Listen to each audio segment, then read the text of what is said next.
Hello po, it's me, Quiz Denver. Nag-i-step to the left, step to the right nga po ako dahil galing po ako sa tindahan kahit umuulan para bilan ng mamimerienda si Pate. Tapos nagulat nga po ako dahil nakita ko po yung likod ng munti naming tahanan ay papataas na po yung tubig sa sapa dahil sa walang tigil na pag-ulan. Kaya pinuntahan ko po para makita at agad ko pong binaba yung binili ko na buhat-buhat ng malakas kong braso. May muscle yan. Eto nga po yung naging epekto ng malakas at walang tigil na pag-ulan tapos po yung mga nanggaling na tubig na water sa bukid at irrigation. Wow, English yun ha. Mabilis nga lang po na tumaas yung tubig dito sa likod namin pero mabilis din po siyang bumaba. Dahil mabilis po yung pag-agos kaso lang po naapektuhan na mas mahukay yung dinadaanan na lupa. Pagtapos ko pong tignan yung kabilang gilid, ngayon po lumipat naman ako sa kabila para makita po kung gaano din kataas yung tubig. Ganito nga po yung naging itsura niya ngayon na mataas ang tubig, lubog na po yung lupa na pinaglalaroan namin at winawalisan ni Mama. Pag nagtuloy-tuloy po ang walang tigil at malakas sa pag-ulan ay may posibilidad po na mas lalong tumaas yung tubig at may posibilidad din po na maabot yung likod ng munti naming tahanan. Kaya kailangan po na oras-oras din siyang binabantayan tapos kailangan po na magdoble ingat dahil pag ganito po ay mas lalong dumadami yung lumalabas na snake. Andito po yung mga damit namin na basa na ipon na dahil ayaw pong magpakita ng sikat ng araw, nahihiya po siguro sa akin. Biro lang po. Habang tulog po sila Mama at Pate, dumiretso na po ako sa kusina para iluto po yung dalawang noodles sa binili ko kanina. Isinalang ko na po yung paglulutuan tapos nilagyan ko na po ng tubig na water na galing sa sapa. Ay mali-mali, bawal pala yun. Nung kumulo na po yung tubig, sinunod ko na pong ilagay yung mga lulutuin tapos nung nahalo ko na po at naluto na, isinalin ko na po sa mga lalagyanan. Bali 3 lalagyanan na nga po yung pinaglagyan ko dahil yung dalawa po ay itatabi ko para may kainin sila Mama pagising at yung isa po ay para kay Papa pagdating niya at yung isa po ay para sa akin. At eto na nga po, magsisimula na po akong kumain kaya kumain ka na din para sabay tayo. Eat well.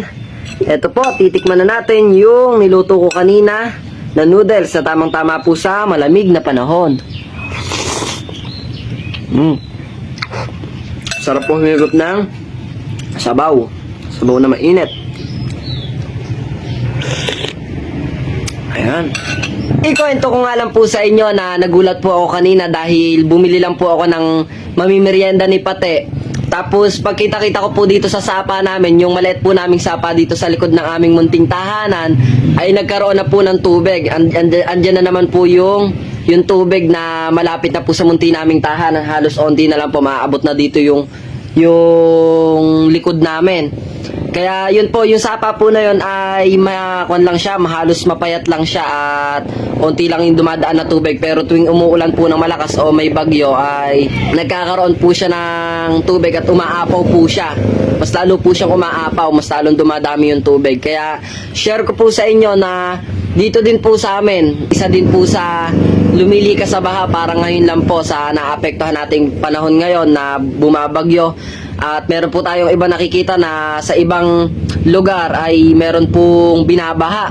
Kaya manalangin po tayo para sa kaligtasan nating lahat. At kailangan po natin na mag-ingat. Kami po ay isa din sa binabaha. Sobrang hirap pong bahain. Dahil una po yan yung pagtataas ng gamit dito po sa amin ay itinataas namin lahat ng gamit. Lalo na po nung bata ako, itinataas po nila Mama yung mga gamit namin para kung sakali man po na abutin yung munti naming tahanan ay nakataas po lahat ng gamit, hindi mababasa. At share ko din po sa inyo na nakaranas po ako dito sa amin nung bata-bata po ako, after 5 years ata yun, 5 years na po yung nakalipas. Yung may isang bagyo po na sobrang lakas din po ng bagyo na hindi ko na po matandaan yung pangalan at bata pa nga po ako noon.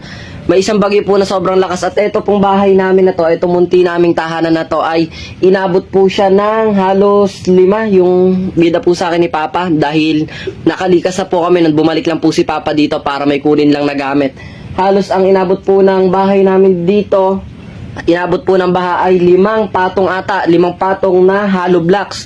Halos lubog po yung isang tao kaya yun po, dito po sa munti naming tahanan, inabot po ng 5 hollow blocks yung inabot ng tubig. Tapos yung sa mga kapitbahay po namin, yung mga ibang kabarangay po namin doon sa dulo, dahil meron pa po kaming mga kabarangay doon sa tinatawag po namin gawing baba. Yun po yung mababang mga level ba, yung mga mababang lupa. halos lahat po doon lubog. Kaya sana po ang panalangin ko ay wag na pong maulit sa atin, pero meron pa rin po talaga na hindi natin inaasahan. Meron po na sa ibang lugar ay nakakaapekto po ngayon ng matinding pagbaha. Kaya panalangin po natin, pagsama-samahin po nating manalangin na maging ligtas po yung mga kababayan natin na nandito sa Pilipinas at sa mga nasa ibang bansa po na naapektuhan ng bagyo ngayon. At yun po, mag-ingat po tayo palagi at palagi po tayo manalangin. Sana po makaraos tayo at walang mapahamak maski isa man sa atin. Hanggat maaga pa, lumikas na po tayo para pagdating po ng bagyo ay maging ligtas po tayo, hindi yung mabilis na umaangat yung tubig. Kailangan po mas mauna tayong maging handa sa mga darating na ganyang panahon. Kaya yun po, palagi po tayo mag-iingat. Hindi ko na po ito nakaubos. Higop muna tayo. At wag po kayo mag-alala dahil yung lugar po namin dito, kahit po tuloy-tuloy pa ang pag-ambon, nagbibideo po ako kanina pero tinitingnan pa din po namin at nasa trabaho pa din po si Papa. Tinitignan po namin pero ayos naman na po dahil mabilis naman na po siyang, mabilis na pong bumababa yung tubig.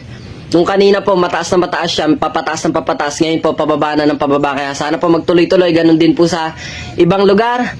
At yun po, mag-ingat po tayong lahat at God bless po sa atin.